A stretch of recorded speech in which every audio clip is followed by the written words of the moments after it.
Hey guys, thank you for joining the class again today. I'm your host Marques Underwood, and today I'll be reviewing The Witch, which is directed by Robert Eggers, who is a first-time director, and it stars a whole bunch of unknown people, but man, this cast was phenomenal. I mean, they did a great job of acting, especially for some unknown people, and from the kids, oh my gosh, I've never seen kid actors do such phenomenal jobs in acting. I mean, there's this one scene with this one kid, and he was just great. And then, you know, the father, the whole clan and the family, he was amazing. Basically, the story is that this family, they kicked from this colony, so they have to live in the woods by themselves. And well, their son goes missing, vanishes really out of nowhere. And with that happening, it kind of makes the whole family go against each other, and problems come up and things happen, and there's a lot of fighting and a lot of conflict within the family. So the movie is really about the family structure and just how it's deteriorating and how a lot of things are going on. You can take this movie as a horror movie, or you can take it as a period piece with some family drama and about like religion kind of. So that's honestly what I got from the movie. Like I said, the acting was great, but the directing was amazing too. There's a lot of shots where the camera was suddenly and slightly zoom in, and like you wouldn't see what the character is looking at, but you just like felt the tension and the suspense within the movie, and it was just great. A lot of shots where you're looking at the woods and the forest. It kind of helped to add to the atmosphere and the tension and suspense too.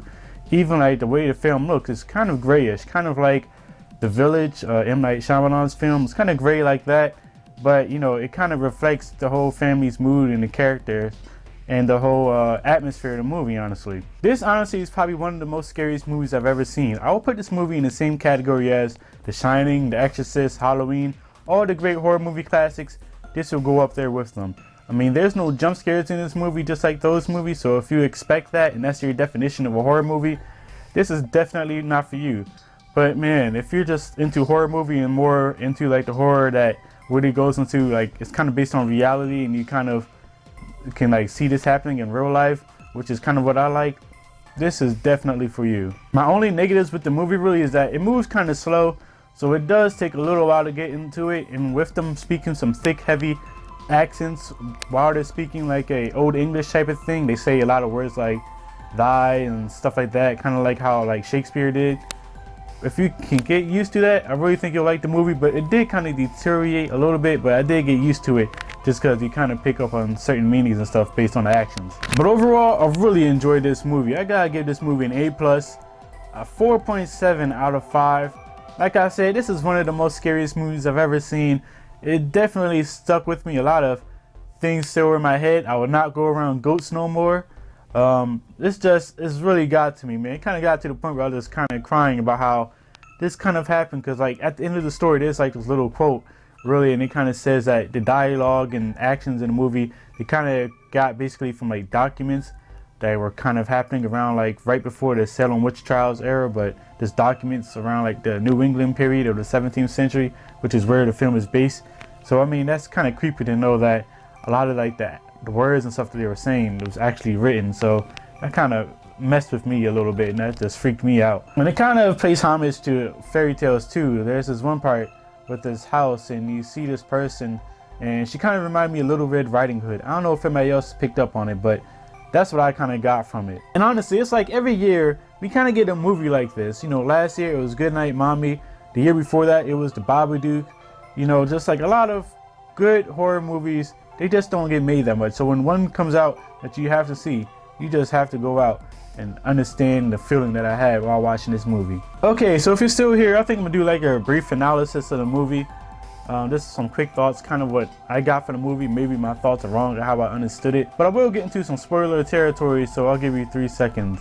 1, 2, 3. So basically what I got from the movie is that this family, they got kicked out from this colony, so therefore, you know, they're out in the woods by themselves and their child goes missing. So with their child going missing, they really don't know what the hell is going on, and they're starting to question their faith. There's a lot of jokes about witches and, you know, devils and stuff like that, and it's kind of questioning them. The father, he's very religious, so he's definitely putting it on his kids, but his kids and stuff, they're just not acting like it. And the little kids, they accuse the older sister of being a witch just because she's always like, I'm a witch and all this stuff, but she's not really a witch, but she's, you know, just saying it just because it freaked them out as kids.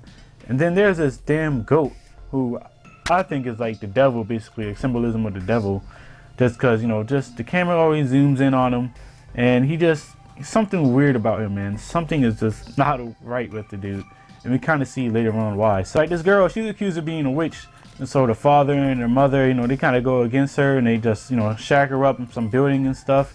Then turns out some witch, the real witch, comes out and kills the kids and stuff. So then the girl that's accused of the witch, she talks to the goat, who then becomes like the devil in like a human form type of thing.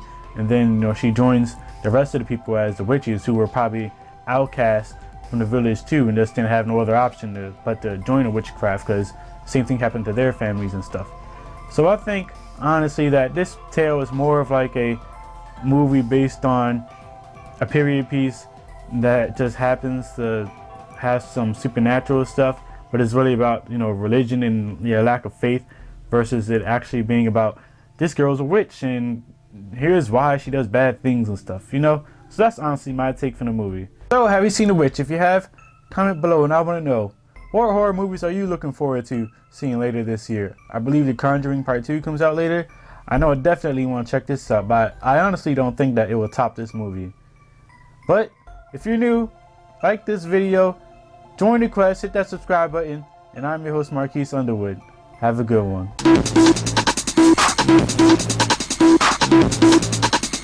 And I love this season. To me, it wasn't as good as the second one.